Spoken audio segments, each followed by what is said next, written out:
1903 urteko Santa Cecilia egunean, musikaren patroia gogoan, Pio Amargarrena aita santuak Tra le sollecitudini motu proprio entzutetsua promulgatu zuen. Labur esan da, kultuan edo gurtzan interpretatutako musika sortzerakoan aintzat hartu beharreko araudi berria planteatu zuen aita santuak. Horren arabera, kultuko musikak aldendu egin behar zuen mundu profanotik eta liturgiaren sakralitatea adierazteko ahalegina egin behar zuen. Motu proprio horrek eragina izan zuen Eduardo Mokoroa konpositore tolosarraren obran ere, baina ez berehala. 7 urteren buruan, 1910ean, antzeman ditzakegu argi eta garbi aldaketaren zantzuak Mokoroaren lanean. Disko honetan biltzen den musika guztia, aipatutako motu proprio horren ondotik konposatutakoa da. Baina araudi horren zantzuak ez dira hain argi antzematen pieza guztietan, eta partan etengabeko bilakaera izan baitzen konposizioan.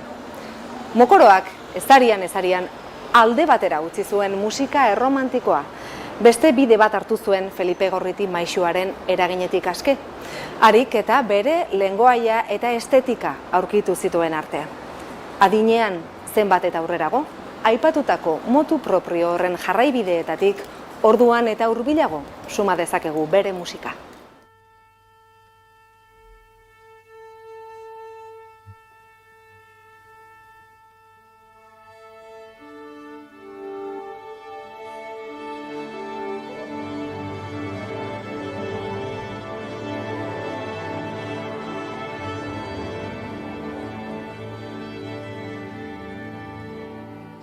Alaxi idatzi zion Nemesio Otaño apaiz azkoitiarrari, musika sakroaren erreforman hainbesteko garrantzia izan zuen pertsonari.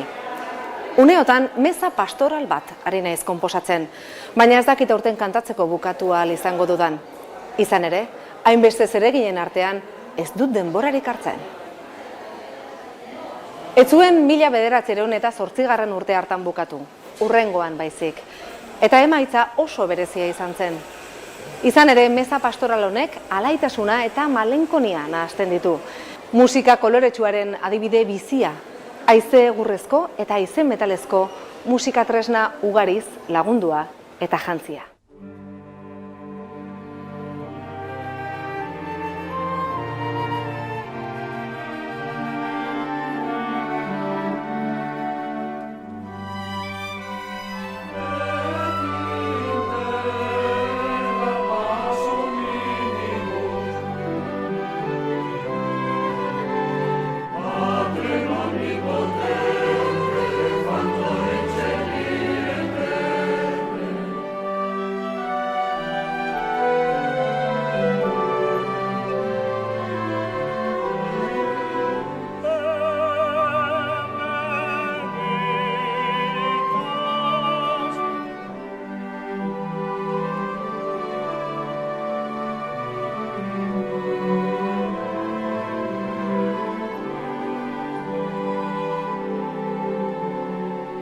Eduardo Mokoroak 1915 urtean egin zuen lehen urreratzea konpositore italiarraren musikara, Missa Facilis obraren bidez.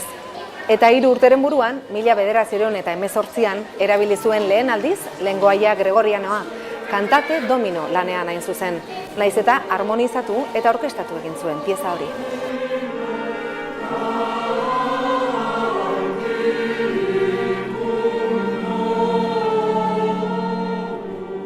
Mila 1985 urtean, organo berri bat inauguratu zen Tolosako Santa Maria parrokian, Stolzfreg dotore eta arranditsu bat.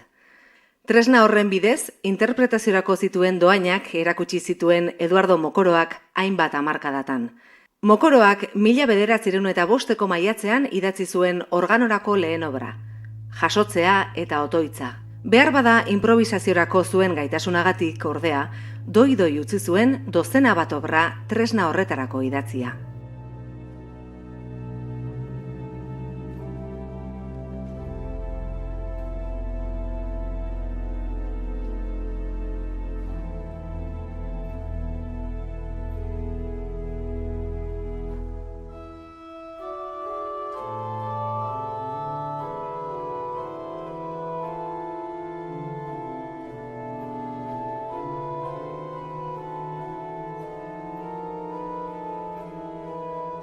1918ko irailaren 8an Tolosak jantzi eta bitxi ederrenekin dotoretu zuen bere burua. Izaskungo ermitako marmol zuriko aldare berria bedeinkatu eta inauguratu zuten egun hartan. Eduardo Mokoroak ekitaldi hartarako konposatu zuen propio ereserki ederrau, Eugenio Urroz apaiz tolosarraren hitzez ondua.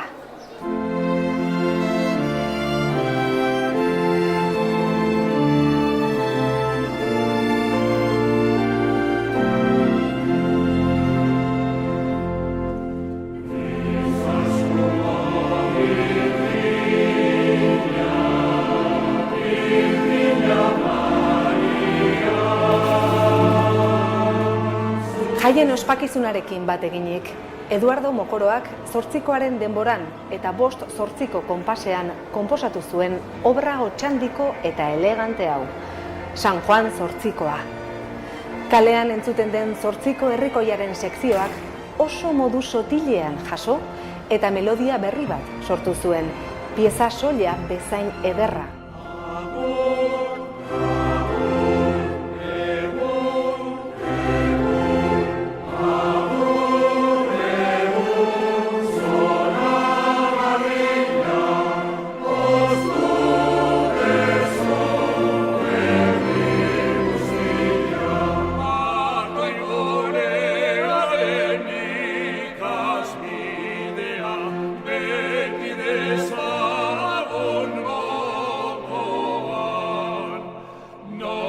Canta